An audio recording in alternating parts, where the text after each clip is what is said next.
Good evening. This is Assemblywoman Petrie-Norris. Welcome to tonight's Facebook Live Town Hall. Tonight, we are going to be focusing on small business.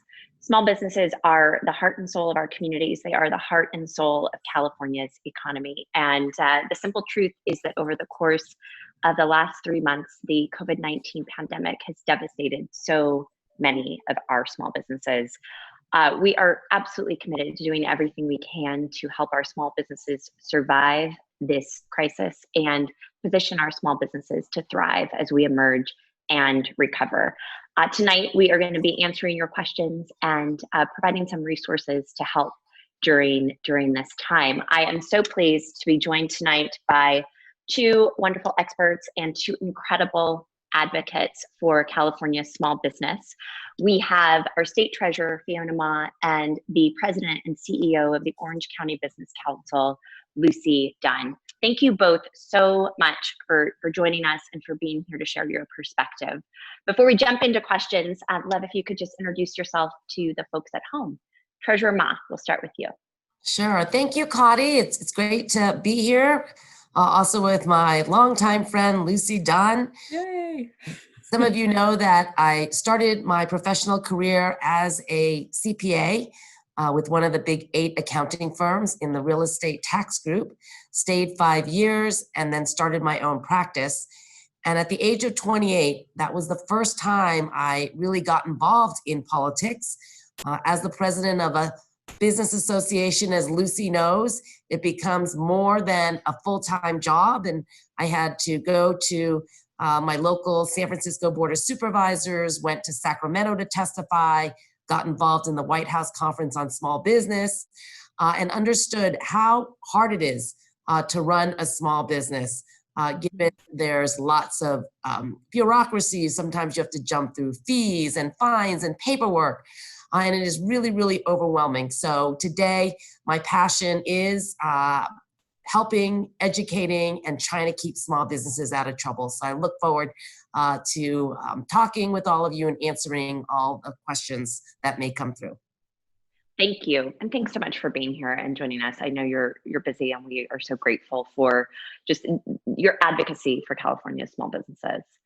And Ms. Lucy Dunn, thank you for being here. Tell us a little bit about Orange County Business Council and a little bit about you. Oh, I'm delighted to be here and in the presence of two rock stars, goddesses in my world. Thank you, Fiona. Thank you, Connie, for inviting me to join you. I am inspired by your leadership every day and delighted to be part of the panel and answer the questions. Orange County Business Council, our mission is to enhance Orange County's economic prosperity while maintaining a high quality of life. Being in America's 6th largest county by population, you know, we have more population here than 21 states in the Union. We are compact, we are dense. People don't realize we are second in density to San Francisco.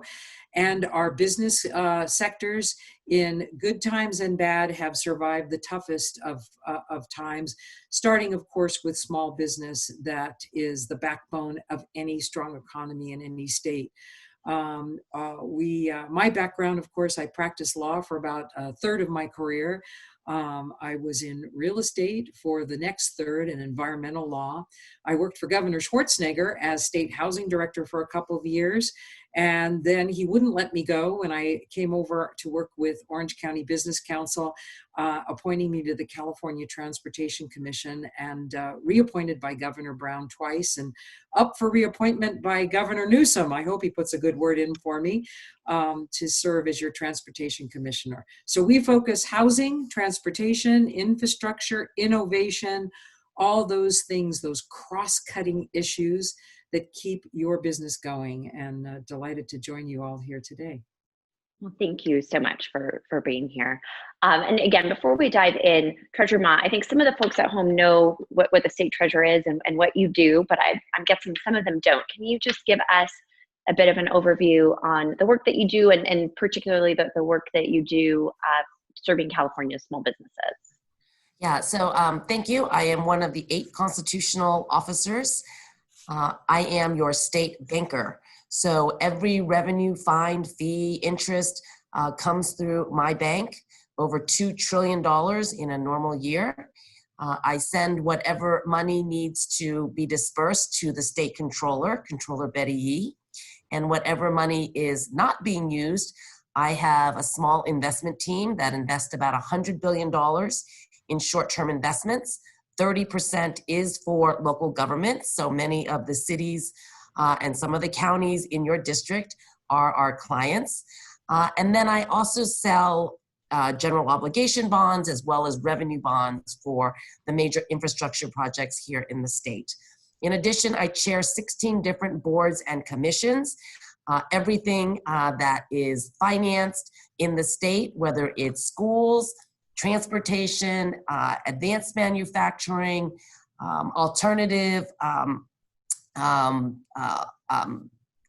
green type of companies, as well as affordable housing. And then I sit on a number of different boards, CalPERS, CalSTRS, the California Earthquake Authority, iBank, CalCompete. So just a whole bunch of, I'm involved in everything that has to do with money here in the state of California. Everything that has to do with money. Well, that's good. We're going to have lots of conversation about that over the coming months. We actually, last week's town hall, we had Controller Yee on. We also had our legislative analyst Gabe Pettit joined us, and we talked about just that California's economic outlook, laid out the fact that COVID-19 has been an unprecedented shock to our financial system. We are in a pandemic-induced recession. We have seen 5 million Californians who have applied for unemployment, and our state is confronting a $54 billion budget deficit. So this is a daunting and challenging time for governments, for state government, for local government, and for businesses, big and small. A lot of folks, we've got some questions about, specific programs, specific resources. But before we kind of dive into that, I would love just if you guys could share both of your perspective on kind of managing a business in the midst of a recession. What's your frame of reference for that? Sure. Lucy, we'll start with you. Well, it's funny because I can't imagine it being more difficult now. In fact, I'll share with you, even one of my very best friends has a little karate studio, small business, 5 people, and yet she takes care of 35 kids in after-school programs in karate, and just shutting her business down, wondering if people will come back once it's open. We've been at stay-at-home orders for, I guess we're on like day 90 or something. It's some amazing amount of time. Mm-hmm. And I can't imagine, when you think of the restaurant owners, that, a lot of these businesses run on shoestring budgets as it is now, literally hand to mouth. But they do it not necessarily because they want to be multimillionaires, but because of the love of the work and the love of being a part of the community. Yes, small businesses are the backbone to grow into medium, large, and ultimately global businesses. We all started as small businesses, but it is tough because this is something that they've never seen before. They have to not only keep their, hopefully try to keep employees employed, but then, or do you furlough? Do you let them go? What do you do about safe health practices for those essential small businesses that are still in business? I think it's overwhelming and daunting. And thus having your office as a place to call, OCBC to call, our state treasurer to call, I will end by saying every single one of us has to be able to answer the question, how did you help during the great pandemic? Mm-hmm. How did you help? And you better have people being able to tell your story.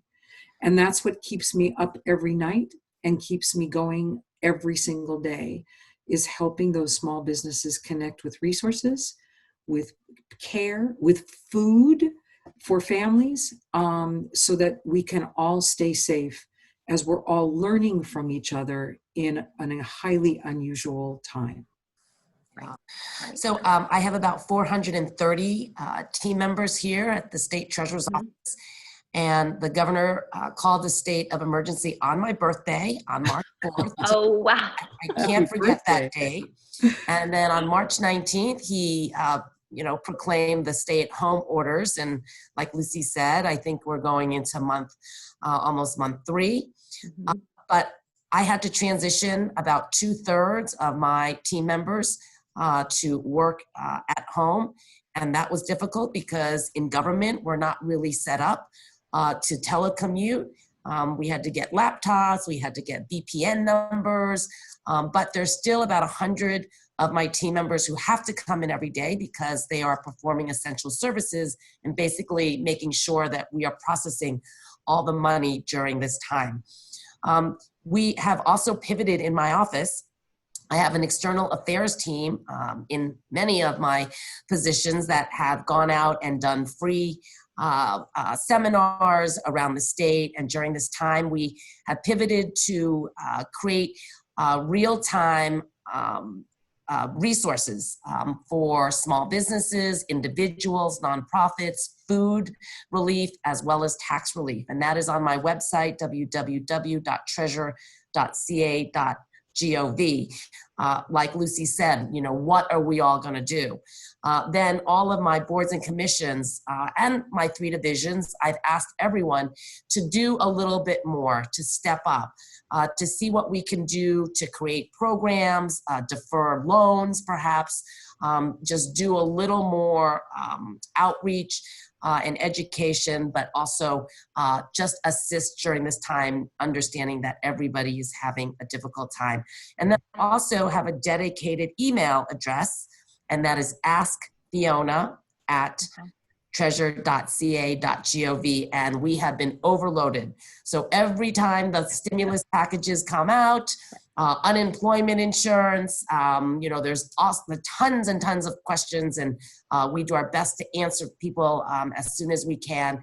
And so I'm sure some of your viewers have questions as there have been new updated developments coming out of the federal government as well as from the state regarding unemployment insurance. So, well, and that's a good transition because we have a couple of questions about the federal program. So, I think we all agree that our small businesses are facing really an unprecedented challenge right now. There are relief programs available at the federal level, at the state level, and even here at the local level. So kind of let's start with the federal level. So, first question is, I'm a small business owner.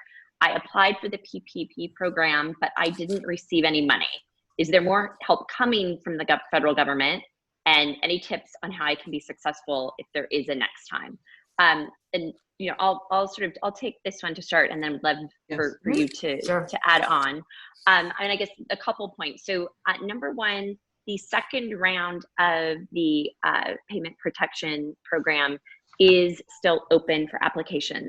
Applications actually will be accepted until June 30th of 2020. So if you have not gotten feedback on your application, if your application was declined, then I would urge you, we've got 12 days to connect with your lender, understand if there's an issue that needs to be resolved, and work through that. I would also add that the HEROES Act, which is still being debated and discussed at the federal level, does aim to provide some additional funding for the payment protection program. The details of that are still being fleshed out. But the main message is it's not too late to apply or to reapply if you have not received PPP funding and need to. And to apply, I mean, the easiest thing to do is to go to sba.gov or just, I've got a giant, I've always said these giant web addresses, just Google SBA Payment Protection Program, or as Lucy said, my office, drop my office an email, and then we can connect you with the right place to start your application. Treasurer Ma or Ms. Dunn, anything you would add to that? Sure. And this week, another program was reopened to all eligible small business nonprofits impacted by COVID-19. That is also administered by the U.S. Small Business Administration, and it is the Economic Injury Disaster Loans, EIDL. Right. And that is used to cover payroll, inventory, pay debt, or fund other expenses. And it will provide up to $10,000, $1,000 per employee for emergency economic relief. Also, our California State iBank infrastructure bank has money for any small business owners, profits that did not receive a PPP loan or an EIDL loan. So you can look on the ibank.ca.gov website. And then one of my programs helps those that are the hardest to finance. So if you are having real difficulty getting a loan because of your credits or your assets, you can also log on to my website, and that is under the CPCFA CalCap Small Business. But again, you can always email me and I will put you in touch with the appropriate people who can help navigate you.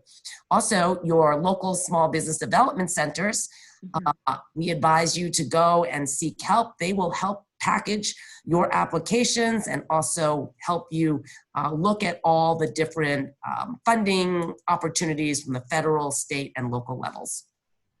Yes, I will punctuate that the SBDC has been remarkably helpful at this time for small business. So do take advantage of what our treasurer has indicated. OCBC has on its website, ocbc.org, a whole page devoted to Reopen Safely OC. Explore that website. You can also reach out to us locally if you cannot reach, well, you will be able to reach Cotty and Fiona, but just in case you want another resource, don't hesitate to also contact us and we can try to connect you as well. And so before we kind of move on from the state program, so Treasurer Mott, you talked a little bit about the iBank program. You talked about the Small Business Disaster Recovery Loan Guarantee. Your program is CalCap, right? Right. CalCap for small businesses. And you know, the other thing, and you had started to mention this, but I do want to make sure that any small business owners at home are aware of this. We've also taken steps in addition to some of these state loan programs. We have taken some steps to offer tax relief for small business owners, which I think is really important. So, all taxes, all income taxes for, both personal and corporate taxes have been postponed till July 15th. We've also, taxpayers can request a 60-day extension to file state payroll taxes. And for small businesses with less than 5 million in taxable sales, we're offering 12-month interest-free payment plan to defer the payment of sales and use taxes. So those are other levers that our small business owners can utilize to navigate this moment. And I know, Fiona, you know way more about those programs than I do. Anything you would add? No. I mean, exactly. And then this is the first time that self-employed, independent contractor, gig workers are eligible for unemployment insurance. And some folks who applied may be getting that extra $600 in unemployment. And also at the state level, Gavin Newsom, our governor, also extended the amount of unemployment insurance for another, I think, 12 weeks. So that is also available, and you can access the information on the EDD website. So it's www.edd.ca.gov. And you just brought up the unemployment, and because we did have a question about that. Someone said, so I'm a small business owner, and you're saying I can apply for unemployment insurance. And I know we've had a couple of town halls where we have focused on the subject of unemployment insurance, but I'm not sure everyone kind of knows just how much has been done at the federal level and state level to expand unemployment insurance. So I think for the first time ever under the CARES Act with the Pandemic Unemployment Assistance Program, as the treasurer said, non-traditional workers are eligible for unemployment insurance. So small business owners or part-time workers who maybe work for a small business and now are out of a job, gig workers, are eligible for unemployment insurance and are also, as part of the pandemic unemployment assistance program, benefits have been increased by $600 a week. So there are resources available right now to try to help people get through this period. And back to, so we talked a bit about some of the state's programs. Lucy, can you speak to the programs that are now, and they're just getting rolled out right now, available at the county level? Yeah, I wish I would had good news for you on that. Yes, Okay. there is funding for small business, but unfortunately, the Board of Supervisors in their wisdom decided to go district by district and handle each of the 5 supervisorial districts differently. I believe in your district, Supervisor Steele is passing out funding to cities within your district, and Don Wagner to cities, and then each of the cities are determining their own programs. So sadly, businesses that cross-cut within city boundaries, you'll have to reach out to each of those cities to find out what programs are available for you. Just call the cities directly for that. Many of them are also being administered because some cities will administer them themselves. Some cities will be using SBDC to administer those grant programs. So take a look at that one. And kind of an overview of the cities. So the cities that I represent include, so it's Huntington Beach, Newport Beach, Laguna Beach, Laguna Woods, Irvine, and Costa Mesa. So, so you have 2 supervisor districts that you have to contend with, right? Yeah, yeah. And so most of those cities, so Laguna Woods, not Laguna Woods, Irvine and Costa Mesa, Huntington Beach, and Newport Beach, those cities have already received their allocation of funding from Orange County to help small businesses. As Lucy said, those programs are getting rolled out at the city level, but I know we're in constant communication and constant partnership with our city councils and our local mayors. They are so focused on getting that money into the hands of their small business owners. So they're not going to be huge programs. There's not a ton of money, but there are resources available at the city level to supplement the help that you may have already gotten at the federal level or at the state level. And then for Laguna Beach and Laguna Woods, that program is being administered in a somewhat different way, and they're still working out the details for that. Right.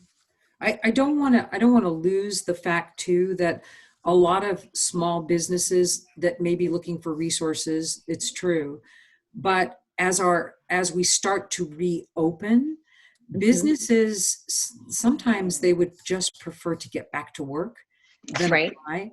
And I want to make sure that we acknowledge those as well, that even if you don't apply, that we need you to reopen safely and follow the reopen safely rules that were set up not only by the Orange County Healthcare Order, but also checking out the guidance required by the governor's website to make sure that you can get open. And then my job is to keep you stayed open.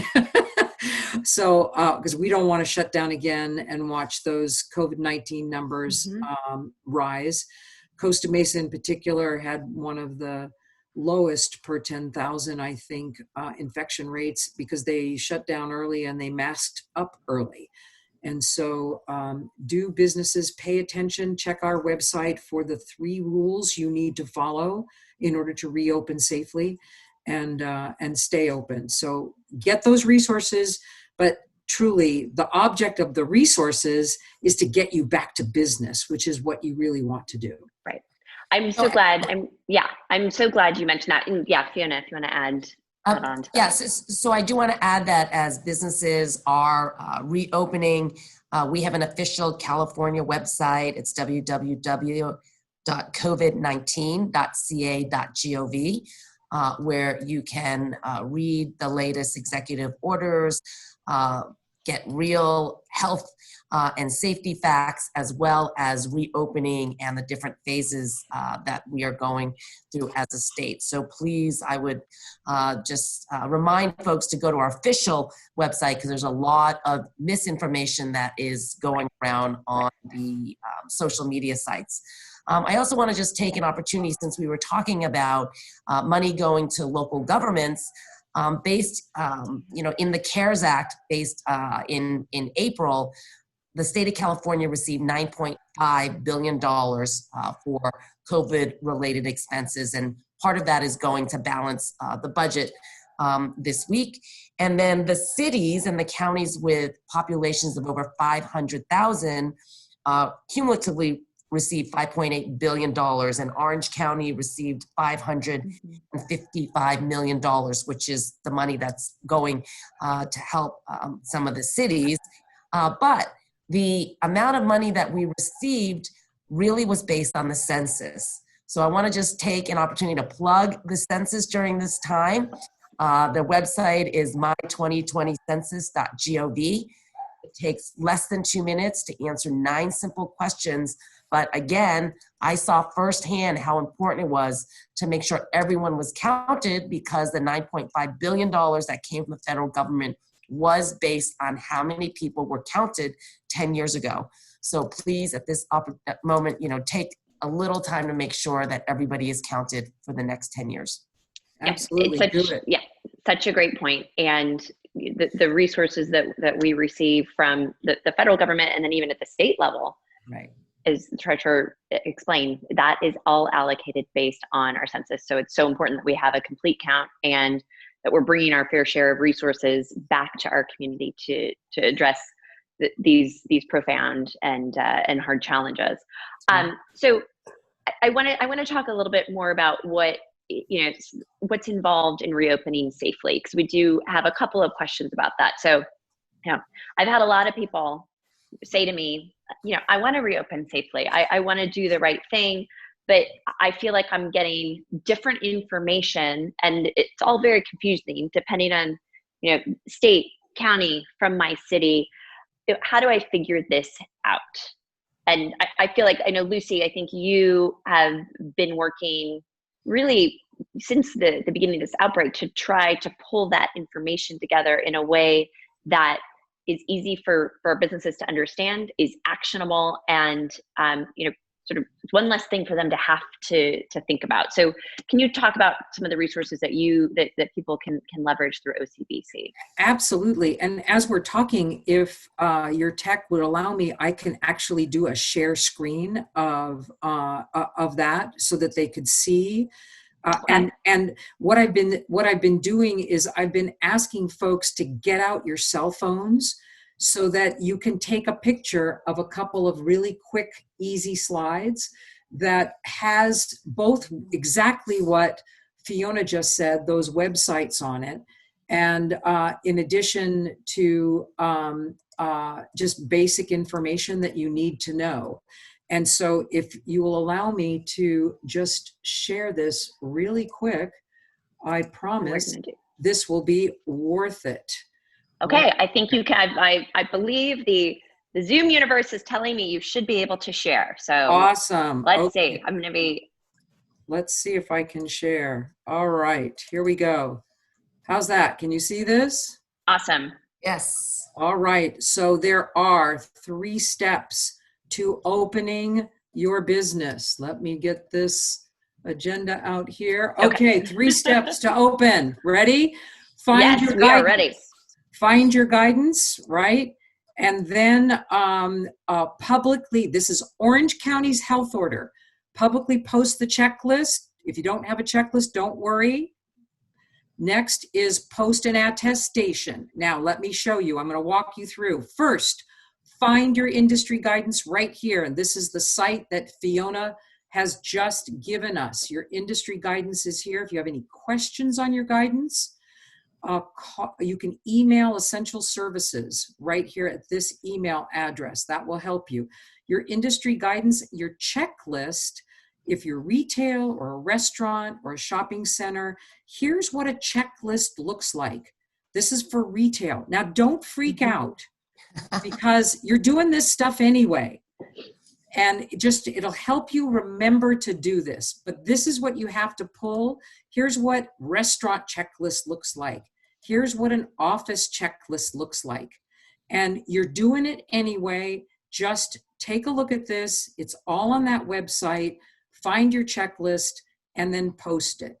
This is now the next step. Post it. Some industry sectors like hair salons that have just been allowed to open today, they have guidance, but they don't have a checklist. So don't worry about it. But the ones that do, the County of Orange requires that you post it. And then the third step is that you have to post an attestation. This is a county requirement that you have done these 5 things. So you say, did the county produce a document so that I can do this? No, they didn't. So who did do this? Lucy did this for you. And here's what it looks like. Take a cell phone, just take a photograph of this. Here's what it looks like. It's very simple. Put your name in, sign it, post it on your front door or in a public place in your business, and you are done. And those are the 3 steps to do this. You can find a copy of the health order right here. Take a picture of this slide. You can get help with us at OCBC right here. And we can also we have a newsletter that we do that can also keep you up to date, plus a little TLC for OC where you can find out information on food, senior services, pet care, child care, anything that will help you. And my last little promo, and then I will stop screen sharing, is that I'm doing a special webinar with the Orange County Healthcare Agency and OCBC on the 25th, just a quick little 45 minutes that you can register, and we'll walk through all these things. And just like Cotty and Fiona, answer your questions on how to reopen safely.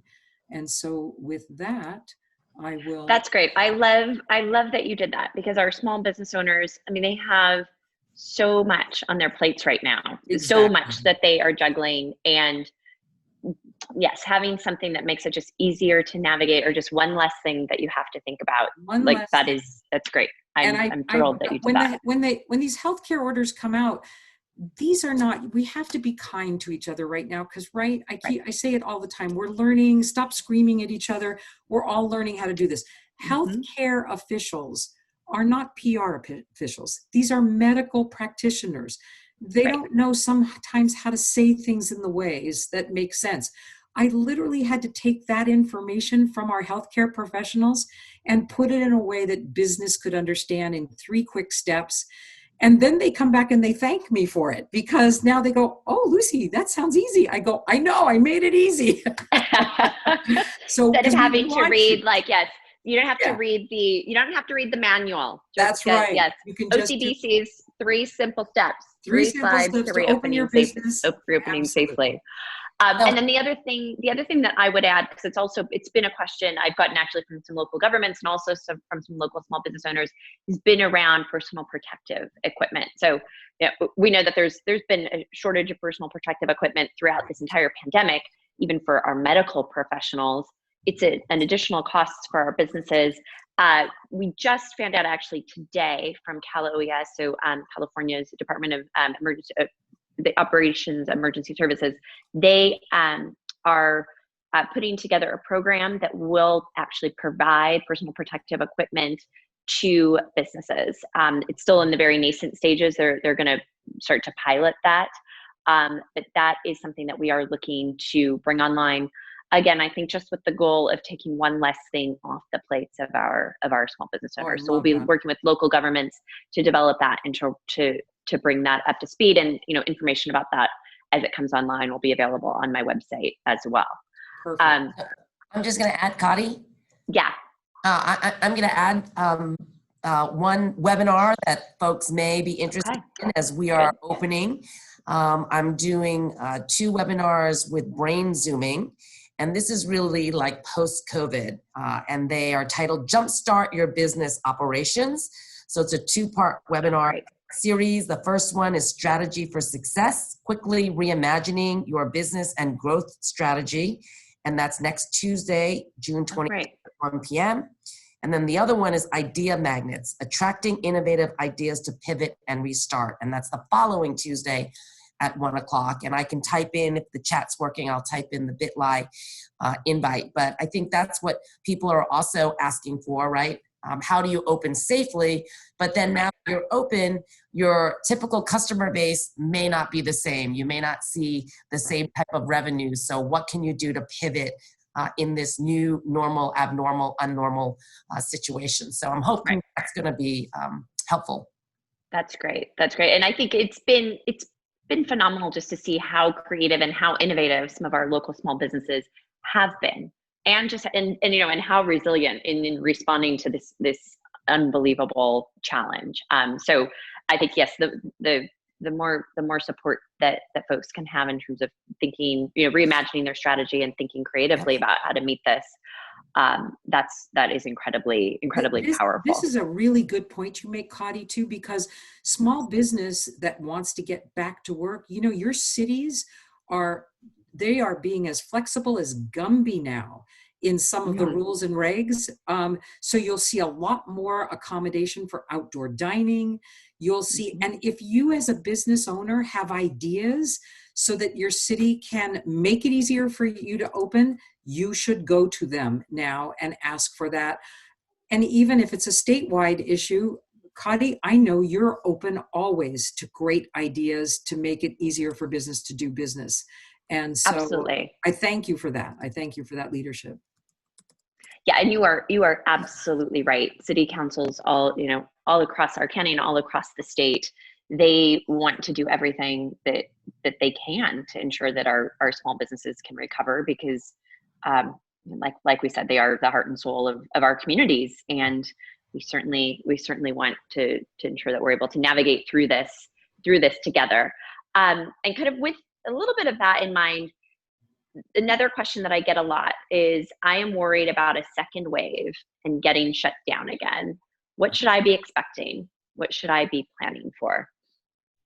Who wants to start with that one? In my world, it's one of the reasons why I am so grateful that the governor and the California Department of Public Health issued today, hot off the presses, a statewide wear face coverings in public, with reasonable exceptions, obviously, if you've got healthcare issues. But we as business leaders, you as elected leaders, we not only watch what's happening in California and other states, we are also watching what happened in other countries. And other countries that got this disease before we did, we know that their success in reopening came with the number one tool, the easiest tool, is to wear face coverings. And so having a mask my mask protects you, your mask protects me. This isn't a First Amendment freedom issue, except for the virus. The virus loves the First Amendment so that it can be free. This is really protecting all of us as a village, protecting our community. Mm-hmm. And so the best way that Dr. Clayton Chow, Orange County's healthcare officer, has said, we want, now that you're open, to keep you open. Right. Wear a face mask, practice social distancing, do the cleanliness, go check those guidelines that Fiona has given you in her COVID-19 website, and make sure that we're taking care of each other as a community. It's bad enough to kind of have to anticipate that we're going to get a second wave. Yes, as testing becomes more available and we see cases go up, but we're not even in the second wave. We're still in inning 2. We're in the second inning of a 9-inning game. And I think that's the most important thing. So the more we protect ourselves, knowing that there's not yet a vaccine, but one is coming, and that we can not shut down businesses and keep us all safe, I think, not overwhelm our healthcare systems, we're better off for it. And I want to talk a little bit about testing. Since I'm an essential worker and I come to work, I've done 3 tests, COVID tests, and there is differences in how long it takes to get the results. So in San Francisco, the lab is called Color, and within 24 hours, they text you or email you the results. I did another one up here in Yolo County, and it took 5 days for me to get the results. So if you are an essential worker or you need to do a test, just know that there are different time limits depending on which company and which lab you're actually getting the test result. I found was fascinating. Yeah, that's a really good point too, because in Orange County, if you want a test, you should be able to get one now. First, go whether you have a symptom or not. If you're obviously essential workers, you have the right immediately, symptoms or no symptoms, to get tests right away. But even if you're not an essential worker, go through your healthcare provider first. But even if they decline, the county offers you a free test to go and get it done. So, and that's all good. Yeah. And we've taken, I would just say, as a county, as a state, we have taken, we've taken absolutely extraordinary steps over the course of the last 3 months to fight this virus. We've had a Herculean effort underway across the state to build capacity in our healthcare system, to build capacity in our testing and tracing infrastructure so that we're able to swiftly identify and isolate outbreaks before it gets to the point where it's so out of control that we need, to shut down. And I think that is certainly the goal. And Lucy, you spoke to this. Our goal is to do everything that we can to keep California safely and responsibly open. And the governor's leadership is absolutely critical, but he cannot do that alone. It's the actions of 40 million Californians working together, rowing in the same direction. That is the only way that we are going to get through this. And I think what to me is so important is that it's little small choices we make. We're not asking, for big sacrifices or big choices. It's common sense health precautions. Like you said, Lucy, wear a mask if you're inside in public. It's like we wash our hands. That's somebody, people talk about, we're not the mask police. I'm not doing this. I'm not afraid of the mask police. I'm like, folks, this is not about the mask police. You do not wear a mask because you're afraid of the mask police. You wear a mask because it stops the spread of germs and it's the right thing to do. It's like when you go to the bathroom, you wash your hands, not because you're afraid of the bathroom police. We've just learned that that is a way to stop the spread of germs. So it's the right thing to do. And I hope that we can kind of change the course of that conversation so that it's not a political conversation. It's just common sense, common decency. It's what we are all going to do to ensure that we get through this safely and that we can keep our businesses open safely. We can keep our economy thriving. So one other thing, that done with my perspective on that, on the masking. Thank you for that. Thank you for being a goddess. I do a hashtag mask up every single day. Do you? Okay, good. I love it. And there's very fashionable masks these days, Oh yes, see, like this. I wear mine. I wear mine all the time, just so that I can be prepared. There you go. And you match today. So a couple other questions about reopening, about programs that are available. So I'm reopening, but I can't open at full capacity or rehire all of my staff. I want to try to help everyone that I can. Fiona, can you speak a bit about EDD's WorkShare program, which I think people are aware of unemployment insurance, but EDD has a WorkShare program that I think could be helpful right now for so many folks. Yeah, again, if you go to the EDD website, they've got a really detailed FAQ worksheet for those that are experiencing a slowdown.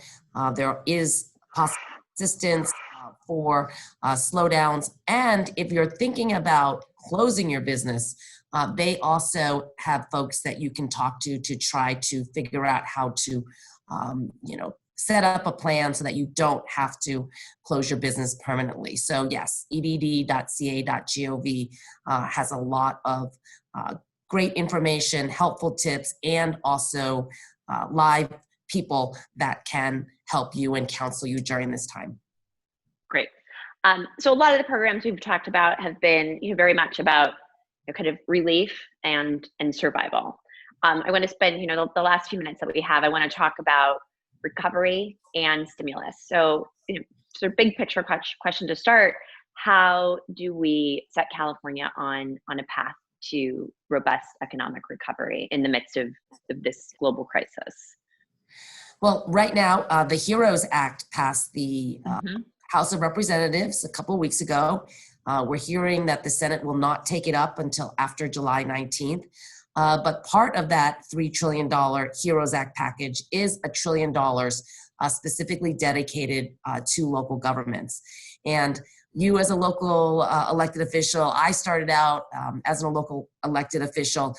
We don't have many tools to balance our budget. So I would encourage everyone to please lobby your congressperson, our senators, and try to do what we can to get them, encourage them, to get this HEROES Act passed, but also specifically for local government. You don't need loans. We don't need grants. We really need just backfill money. So I know folks, when they're thinking about how we're going to assist, it's always like, oh, low interest loans, right? No, you don't need low interest loans. We just need backfill. And so, the more that we can all speak with one voice about the importance of getting money to the local level so that we can balance our budget and pay our bills and keep essential programs and services open is going to really, really help, especially now. Mm-hmm. Yeah, that's critical. And Lucy? Yeah, I think economic development is critically important now. And remembering that, there's a lot of lessons we're learning now with telehealth, telecommuting, even education. Everyone is learning new ways of doing things more effectively, more efficiently. The way office space is being used, I had one bank even say to me, I just leased 3 floors. I'm realizing I only need 1 floor. And so watching economic development opportunities and planning for them, reuse of property, and taking advantage of this new, you hate to say the word, but sort of a new normal. And don't forget the lessons that we're learning on how to be more efficient and effective. At the end of the day, and more nimble. And more nimble. People do like to be with people. There's no question about that. We're all going to get back together at some point. I mean, most people know that in my secret life, I sing with a choral music group. Holy moly, we can't do programs till 2021 because singing is such a moisture developer, right? So we'll be back together, but we're learning great lessons now that I think will all help us be more efficient, more nimble, and help with economic development.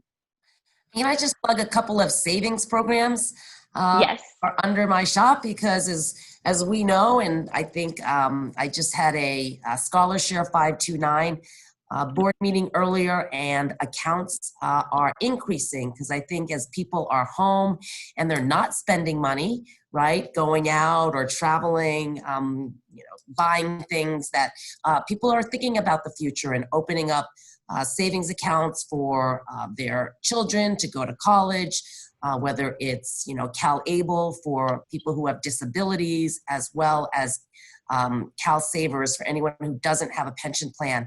Now is the time to think about opening up these accounts and just saving for the next rainy day.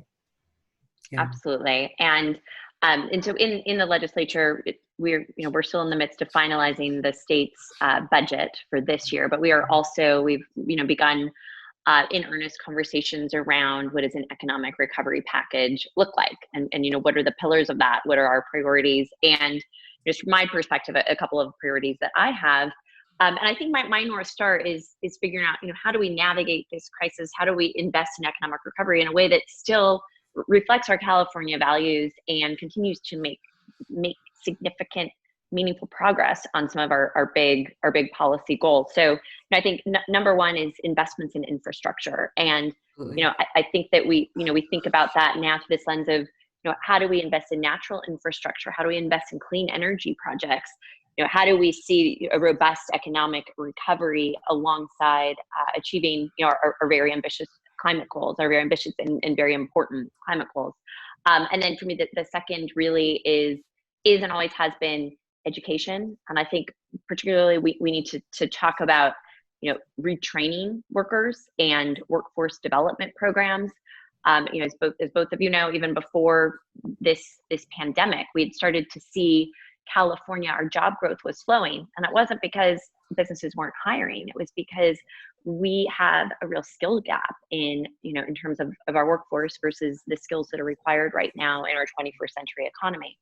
And so I think that there is, an urgent and important need for us to fill those gaps and to help upskill workers for jobs that, frankly, the jobs that they have today may not exist tomorrow. Some of these, low wage, low skill jobs, but there is an opportunity for us to upskill them so that they are positioned for 21st century jobs and our 21st century economy. So those are kind of, for me, some of the big pillars that I'm focused on, and some of the things that we'll be working on putting a framework together on for that over the next couple of weeks. I love that you're doing that, Kati. I would add to that list, because if there's anything that cross-cuts every industry sector, it's wireless technology. Mm-hmm. And we need to invest in that 5G network and get it going so we can excel in a digital age. The areas of the state that were actually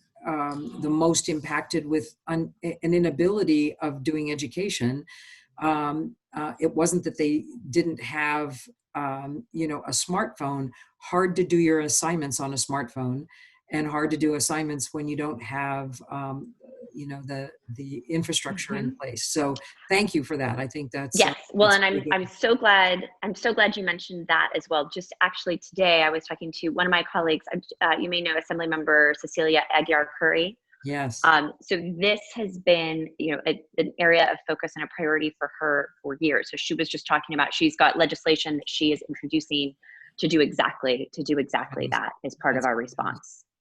May I also add, and I know this is something you and I have talked about as well, but especially for small businesses coming back online and economic development, this is not a state that has been very kind to businesses, small businesses, sometimes in the litigation front.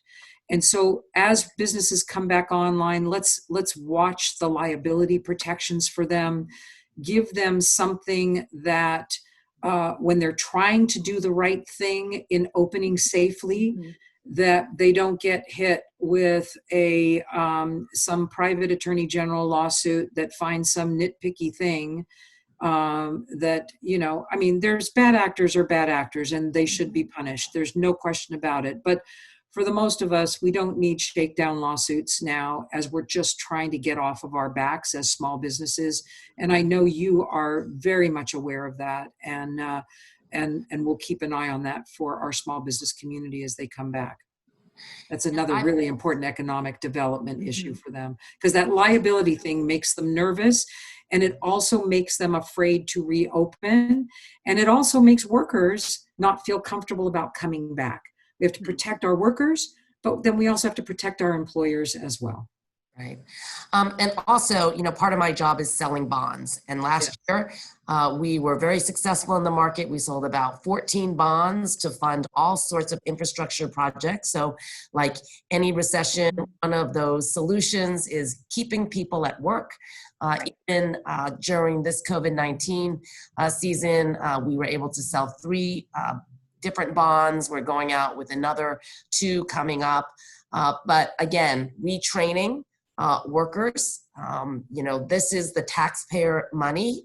Taxpayers have passed various bond initiatives over the years, and the money will be put to good use, and it will provide good, high quality jobs. And so as we are retraining, look into some of the bonds that are going out, because that's where the money is going to be for these jobs. Right. Absolutely. And I think there's an opportunity for us now. These are, as you said, these are bonds that the programs have already been approved by the voters. I think there's an opportunity for us to front load some of that investment now, when it's absolutely critical, so that we're in a better position to supercharge this economy as we start to emerge. Well, we're about at the end of our time. I feel like we could keep chatting all night. We just need a glass of wine and we can keep going. Come on. Yes, we'll just keep it going. We'll be here every Thursday. Every Thursday. Bring your tasty adult beverage.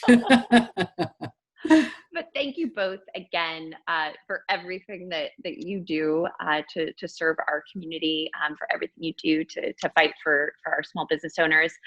Before we go, any parting thoughts or last comments to share with the folks at home? Well, I have one more Okay. website that people may want to access, and this is our public-private partnership with the state of California. We have a database to connect folks who may be looking for job opportunities.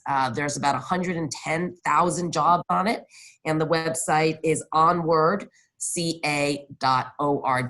and it is updated in real time, but that's also another resource for folks. And I want to thank Cotty for your leadership. I loved serving in the legislature, and I came to testify at one of your oversight hearings, and it was great to see you up there in charge, asking the tough questions like you should. So thank you for serving. Well, thank you, Treasurer Ma. We are so grateful for your service as well. Well, and I'll just end as well, thanking Fiona Ma, just a fearless leader in Sacramento, and thank you for being a great treasurer, watching all the monies. Cotty, phenomenal. Thank you. As our assembly representative, you have done just a brilliant job taking care of your district, but the state as a whole, and really appreciate your good counsel. I will close with the thing that I opened with. We are opening as businesses, and we need you to stay open. So let's all be smart about it. Let's do those social distancings. Keep your hands washed. Mask up, people. Mask up. The only thing we know that is fighting for freedom is COVID-19, that virus. So we'll all get back to normal in not too distant. This isn't going to go away quickly, but not too far away. And so let's stay safe and healthy out there. OCBC.org, great resource site to get all of the data that you just got from all of us, and connect you with all the right people. OCBC.org. Thank you. Well, thank you both very much. I know that, in the course of our conversation, we shared a number of different resources, a number of different websites. We will share that on my Facebook, so that there's, an easy place for people to find that and to navigate. I think I would simply say that we know that there's a long road ahead of us, and that there is still a tough fight ahead of us, and we can and we will only get through this together. My office is here to help. We are here to be a resource, to answer your questions, to connect you with whatever programs and resources are available all across the state. So do not hesitate to reach out. Do not hesitate to email us or to call my office. Our number is 949-251-0074. Thank you to all of our small business owners who are out there listening tonight. Thank you for everything that you do. We are standing alongside you, fighting for you, and thank you so much for the role that you play in our community. With that, have a wonderful night, and we'll see you next week. Thank you. All right. Bye, everybody. Thank you. Bye, Lucy.